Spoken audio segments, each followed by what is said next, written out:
Hello guys, இன்றைக்கி நம்ம என்ன பார்க்க போகிறோம்னா வாட் இஸ் ஸ்பேஸ் டைம். அதாவது ஸ்பேஸ் டைம்னா என்னென்னா ஒன்றும் இல்லை. அதாவது இப்போ ஒரு துணி மாதிரி வச்சுக்கோங்க. அதில் இப்போ ஒரு பொருள், ஒரு மாஸ் உள்ள ஒரு பொருள் வச்சா அதை ஸ்பேஸ் டைமாக வளைக்கும்.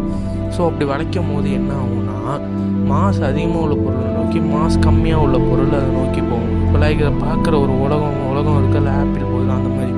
இதுவே நம்ம சூரியனுக்கு இதில் சம்பளம் எடுத்துக்கிட்டிங்கன்னா, நம்ம சூரியன் இருக்குது, இந்த சூரியனை சுற்றி பூமி வரதுக்கான ஏன்னா நம்ம சூரியனுக்கு மாஸ் அதிகம்.